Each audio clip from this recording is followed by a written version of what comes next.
This is a look into a week I spent in the south of Finland last summer. I get asked quite often what Finland is like and what I usually do when I go back to visit. I started the trip the same way I always do, at the airport, half awake, half excited, and already thinking about coffee. I normally have a few hours to kill, I hate being late, so I tend to go really early. I flew with Finnair and, of course, you can't forget the blueberry juice. It's iconic. If you've ever flown Finnair, you know, it's sweet, it's cold, and somehow the first thing that makes it feel like I'm on my way home.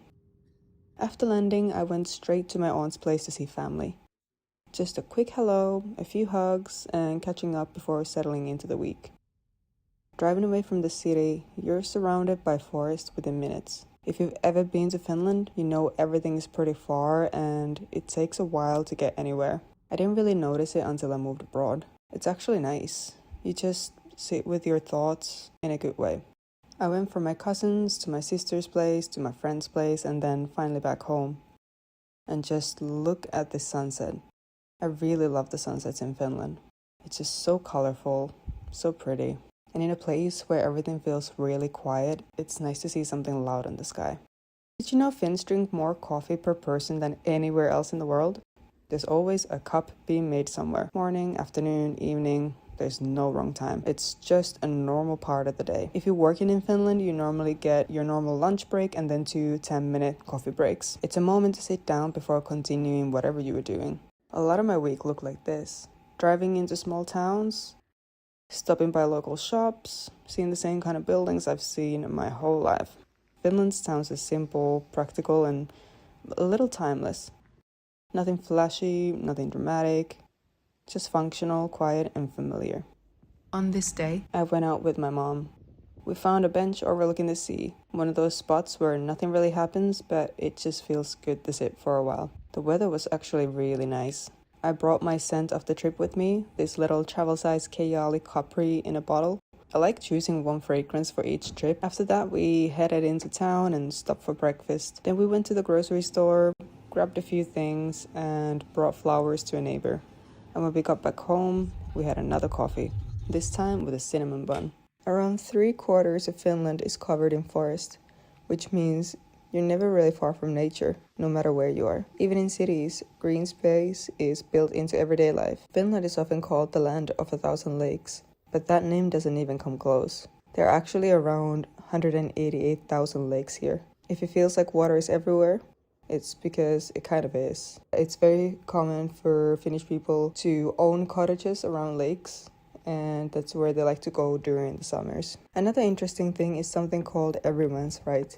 It basically means you're allowed to walk, hike, pick berries, and collect mushrooms almost anywhere, even on private land, as long as you respect nature and don't disturb anyone. It's a normal part of life here, and one of the reasons people feel so connected to the outdoors. On this day, I went to visit my other aunt. She lives in a tall building, so we went all the way up to the 32nd floor. This is Espoo. It's where I grew up and where I went to school, so seeing it from this angle felt a bit surreal. Espoo is the second largest city in Finland and it sits right next to Helsinki, but it doesn't really feel like a big city in the usual way. It's made up of lots of smaller areas rather than one big center, and they're all separated by forests and parks. So even though it's technically a city, it still feels very residential and very green. Later that day, I went for a walk down to a small beach nearby. You pass these open fields first, and then suddenly the sea just appears. I didn't really do anything there. I just sat for a bit, watched the waves, and let some time pass. The walk home goes through one of those forest roads I've known forever. Walked it in every season, in every mood, at every stage of life. And then back home for lunch. After that, I went to Fiskars, which is another village nearby. It's known for design, craftsmanship, and old industrial history. The first stop was a glassblowing workshop where you can see some of the finished pieces they make and sell. Right after that, there was a small display of jewelry made from upcycled watch parts, which I thought was such a cool idea. Finland is big on upcycling and recycling. We walked through a few different gift shops selling handmade Finnish products. There was also an art exhibition upstairs that we went to see, and honestly, we didn't really get it, but that's part of the experience too. Then we walked over to the old mill. Inside there was this miniature 3D map showing the whole Fiskars area. Seeing the model and then stepping outside to look at the real building right after was actually really interesting. This old mill itself was one of my favorite parts. I've always found places like this fascinating. Just imagining how people used to work and live and ending up here hundreds of years later. After that, we went into a ceramics shop selling brands like Iittala, which you'd find in basically every Finnish home, even abroad like mine. There was also a vintage section with discontinued pieces. That was pretty cool to see. I think I spotted a few products that I've seen in my grandparents' home. We walked through a cafe that doubled as a little shop selling handmade textiles, candles, jams, cards, and chocolate. If you ever needed a souvenir from Finland, this is definitely the place to go. And just before leaving, I spotted this old fire truck placed inside an old fire station that's now been turned into an info desk. This was so cool to see. I love vintage cars. Overall, it's one of those places that feels like a mix of history, design, and everyday life. And definitely worth a visit if you're ever in this part of Finland. On the last full day of the trip, we headed out for a hike. We did about 10 kilometers, all through forest and along the coastline. The trail runs right by the sea in parts, and the beach is quite rocky, which is very typical for Finland. It's not the kind of beach you sunbathe on, but it's the kind you want to walk along slowly and take in.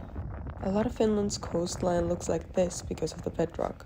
The land here is really old, some of the oldest in Europe, and the glaciers basically scraped everything smooth thousands of years ago. That's why the rocks look worn down instead of sharp. There are butterflies everywhere on this hike. Finland has around 260 species, and in summer they're especially drawn to coastal trails like this. This whole area is part of a landscape shaped by ice, water, and time. The ground you're walking on hasn't moved much in thousands of years, which sounds dramatic but mostly just means really good hiking terrain. As the hike went on, the path got narrower and more foresty. Finnish hiking trails are usually kept very natural. Instead of flattening or paving everything, they just mark the route and let the landscape do its thing. So you end up walking over roots, rocks, and moss, which makes every hike feel a bit different. Here I'm in the southern part of Finland, but Lapland in the north is particularly known for long trails, open wilderness, and that feeling of being completely surrounded by nature. It's a dream of mine to go on a hike up there next year. There was a lot of moss on the ground, which always makes it look so soft, and one of my favorite plants, kanerva, or heather, growing all around. Something about that combination of moss, trees, and low plants always reminds me a little bit of Lapland. The weather was overcast, but we got lucky and missed the rain.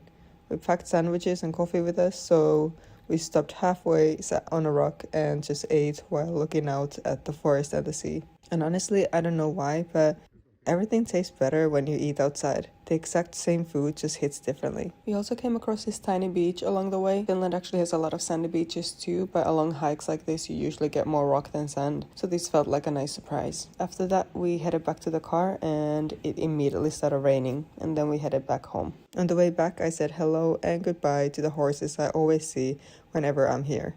They've somehow been a part of every visit for as long as I can remember. And then, early the next morning, it was time to head back to the UK. That was the end of this trip. A really good week and a nice way to wrap it up. I hope you enjoyed watching this little vlog. If you did, please let me know in the comments down below and give this video a thumbs up. And subscribe to my channel if you haven't subscribed yet. And if you are already a subscriber, thank you so much. See you in the next one. Bye!